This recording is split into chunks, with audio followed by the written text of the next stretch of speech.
Assalamualaikum warahmatullahi wabarakatuh. Selamat malam.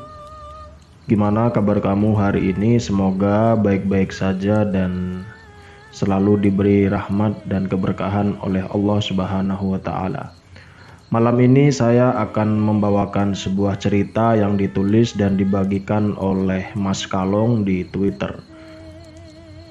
Cerita ini menceritakan tentang sekelompok mahasiswa yang mengalami kejadian yang tidak mengenakan atau kejadian horor selama melakukan kegiatan KKN. Dalam cerita ini mungkin saya akan membagi cerita ini menjadi dua bagian karena dalam cerita ini ada beberapa sudut pandang atau perspektif dari setiap tokoh yang mengalami kejadian horor pada saat KKN. Dan mungkin nanti saya akan menceritakan dari sudut pandang A, B, C, dan sampai selanjutnya. Oke, tanpa berlama-lama kita langsung saja ke ceritanya. Aku Riana. Aku mau menceritakan pengalaman seram ketika KKN. Dan di sini dari 8 orang, mereka mengalami semuanya. Aku akan menceritakan satu persatu dengan singkat saja. Pada saat H-1, aku dan teman-teman yang lainnya memutuskan untuk berangkat ke lokasi KKN. Kenapa? Karena di samping jauh dan juga menghemat waktu agar besoknya tidak buru-buru. Estimasi berangkat waktu itu harusnya cukup 4 jam perjalanan, tapi ternyata kami salah. Kami hampir 6 jam di dalam perjalanan. Dan saat tiba di lokasi sekitar jam 5 sore. Ya mungkin karena kondisi jalan yang kurang mendukung dan ditambah cuaca hujan yang membuat jalanan licin jadi nggak bisa dilalui. Ditambah kendaraan ada masalah juga. Jadi kami semua menunggu sampai ada kendaraan yang jemput dari desa KKN. Sampai di sana kami langsung menuju ke posko yang sudah disediakan. Kami langsung menata barang bawaan ke posko dan kebetulan posko yang kami tempati ini agak berada di pojok dusun.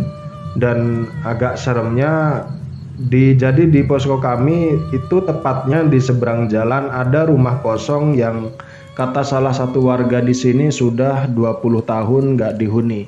Tapi aku dan kelompokku nggak mau bahas rumah itu, takutnya kenapa-kenapa. Setelah Isya kebetulan kami dapat undangan untuk ikut acara yang diadakan oleh warga di musola. Dengan kondisi masih capek dan ngantuk, akhirnya kami mutusin untuk berangkat. Dan kira-kira jam 10 malam acara selesai. Nah, saat kami balik ke posko, kami kan otomatis lewatin rumah kosong itu. Pas aku jalan lewatin depan rumah itu, kok aku ngerasa ada yang aneh dengan rumah kosong itu. Jadi anehnya itu gini. Pas aku lewat, ada satu titik di mana mataku itu nggak bisa berpaling. Seolah ada sesuatu yang memaksa mataku untuk menatap lebih lama ke sana. Tepatnya ada itu di teras rumah kosong itu ada 2 bangku kayu. Kayak di sana tuh kayak ada orang yang lagi duduk. Tapi karena rumah itu gelap jadi nggak kelihatan.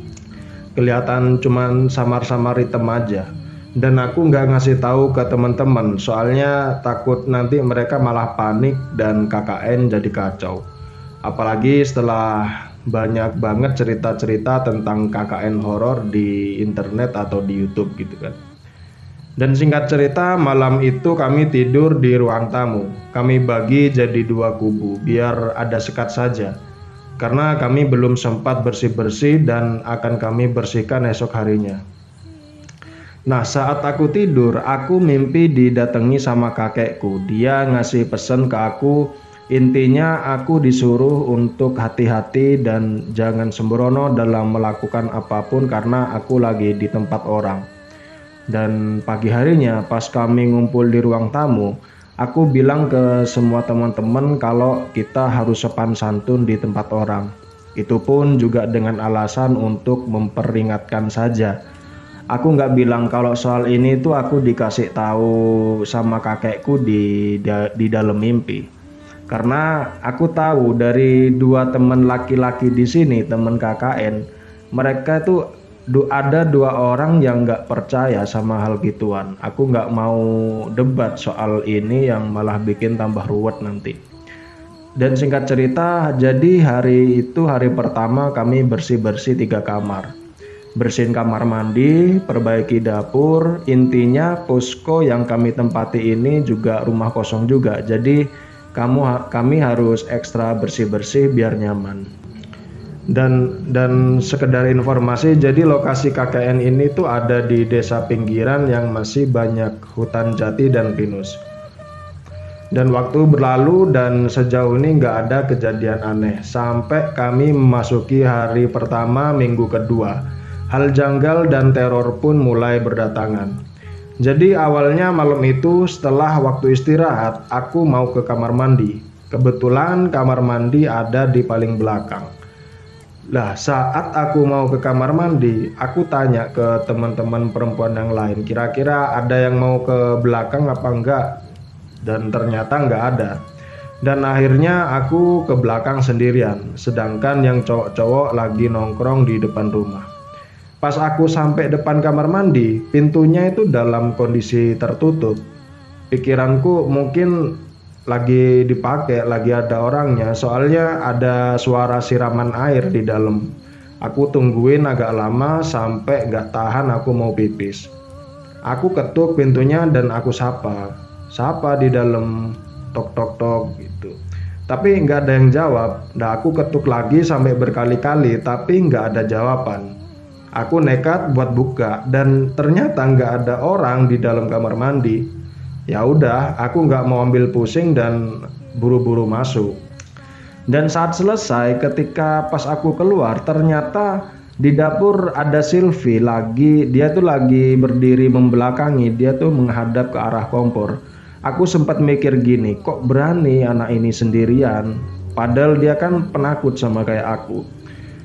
Ya sebenarnya agak lega karena ada temen di situ. Nah, aku samperin si Sylvie. Pas aku di belakangnya, tiba-tiba aku nyium bau kembang. Lah aneh, kok ada bau kembang sih gitu kataku. Terus aku panggil dia, Sylvie. Nah, Sylvie ini nggak noleh ataupun jawab. Terus aku tepuk bahunya sambil manggil namanya. Sampai di detik itu aku benar-benar takut hingga akhirnya aku dengar suara orang yang manggil aku dari arah depan. Nah, Riana, kamu di mana? Anterin pipis yuk. Lah, anehnya aku tahu itu suaranya siapa? Itu suaranya Sylvie. Tapi di depanku ini kan juga Sylvie. Dan saat itu juga badanku tuh nggak bisa digerakin, tubuhku kaku gemeteran, tapi telingaku masih bisa dengar suara Sylvie neriak manggil namaku. Sampai akhirnya Sylvie yang ada di depanku ini balik badan. Dia berubah jadi nenek-nenek bungkuk sambil ketawa kayak seneng banget lihat aku ketakutan. Dan di akhir sesi aku teriak keras dan akhirnya aku pingsan. Dan pas kebangun aku tuh udah di kamar. Ada Sylvie, dia nangis, entah nangisin aku atau nangis karena takut. Kemudian Nana sama Meli lagi mijitin sambil ngolesin minyak, sedangkan 4 cowok yang lain mereka juga di dalam kamar. Malam itu sebenarnya agak kacau, dan untungnya gak ada warga yang datang. Kami semua masih berusaha sendiri untuk bikin suasana jadi tenang. Beda cerita kalau sampai ada yang kesurupan baru manggil warga. Nah, itu adalah pengalamanku dan di sini akan aku ceritakan semua pengalaman teman-temanku yang diganggu dan diteror sama penunggu rumah kosong itu. Dan kali ini akan masuk ke sudut pandang si Sylvie. Jadi, aku adalah Sylvie. Sore itu aku lagi sama Riana. Kita lagi ngajar anak-anak ngaji di musola desa. Awalnya aku penasaran sama Riana, kenapa malam kemarin dia pingsan di dapur. Si Rahmat bilang kalau Riana lihat setan. Tapi aku nggak langsung percaya, soalnya dia tuh anaknya emang kayak gitu, selalu nakut-nakutin. Nah, aku baru percaya ketika tanya langsung ke si Riana, "Kamu kemarin pingsan kenapa, Ri?" Riana jawab gini, katanya dia tuh lihat tikus dan tikusnya itu loncat ke dadanya. Akhirnya dia pingsan. Itu jawaban yang aku harapin sebenarnya. Dan aku tuh nggak mau ada setan-setanan di antara kami. Dan selepas mengajar ngaji, kami lanjut untuk sholat maghrib berjamaah. Setelah itu ya udah, dipastikan kita balik ke posko untuk bikin laporan. Sudah jelas dan pasti. Nah, pas kita jalan lewatin rumah kosong sebelum posko, Riana ini mendadak berhenti. Pandangan dia tuh menatap ke arah rumah kosong itu. Sampai aku itu teriak manggil namanya Riana biar dia tuh nggak kebablasan jalan masuk ke sana. Tapi sialnya teriakanku nggak mempan. Dia jalan semakin masuk ke dalam halaman rumah kosong itu. Ya mau nggak mau aku harus ngikutin Riana. Aku takut balik sendirian juga karena udah gelap. Nah, pas Riana ini berhenti di depan rumah, seketika tuh aku ngerasa merinding banget. Ya gimana enggak, udah gelap, gak ada orang, terus rumput ilalang tuh setinggi lutut, dan di sana juga tercium aroma lembab. Ya udah kan dipastikan di sana banyak setan. Aku goyang-goyangin badannya Riana biar sadar, tapi nggak sadar-sadar malah pandangannya itu kosong. Terus dia lanjut jalan lagi mau masuk ke rumah itu, tapi aku tahan. Lengannya itu aku cengkram biar dia tuh nggak masuk. Sampai nggak lama kemudian pintu rumah itu tuh terbuka. Dan di sana muncul nenek-nenek bungkuk, dia itu melambai-lambai kayak nyuruh masuk gitu. Aku semakin teriak saat itu, Riana, sadar dong. Nah itu sampai saking takutnya itu aku sampai nangis. Badan udah basah keringetan, kaki gemetar dan pokoknya kalut banget. Itu saat itu rasanya aku tuh pengen lari ninggalin Riana, tapi pas noleh ke belakang, di belakang kami tuh gelap dan kami udah di halaman rumah. Paling sekitar 10 meteran lah jarak ke jalanan itu. Nah saat itu aku masih teriak minta tolong, nangis. Dan tiba-tiba pipiku tuh ditampar plak gitu. Nah aku langsung diem saat itu. Lah pas sadar ternyata itu adalah Riana. Dia bilang gini ke aku, "Kamu itu penakut tapi sok-sokan mau masuk ke rumah kosong." Hah? Loh. Gimana? Lah aku tuh kaget saat dia itu bilang gitu. Lah jelas-jelas tuh aku yang lihat dia tuh jalan masuk ke rumah kosong itu, tapi kenapa malah jadi kebalik gini. Dan tanpa banyak basa-basi, aku itu narik tangan Riana dan kita lari menuju posko. Dan sampai posko aku ceritain semuanya yang aku lihat barusan. Kebetulan di posko udah komplit sama anak-anak. Ya otomatis semua yang ada di posko pada kaget semua setelah aku cerita. Nah saat itu si Rahmat dan Dani yang skeptis sama hal begituan, sedangkan Sugeng dan Wisnu percaya. Aku sama Riana juga sempat jengkel sama Rahmat sama Dani, tapi aku putusin buat ngalah. Soalnya percuma ngomong sama mereka yang gak percaya sama hantu dan hal-hal kayak gitu. Dan malam itu pun dengan sedikit jengkel kita mutusin buat masuk kamar, sholat isya dan lanjutin bikin laporan.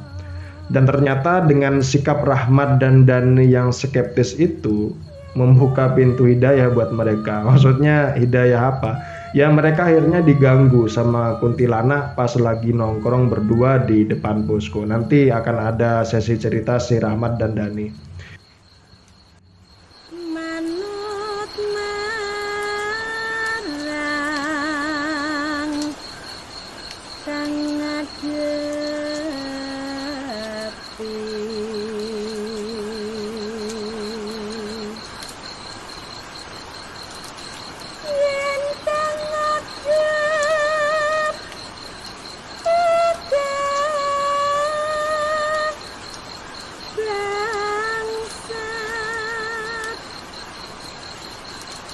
yeah. datang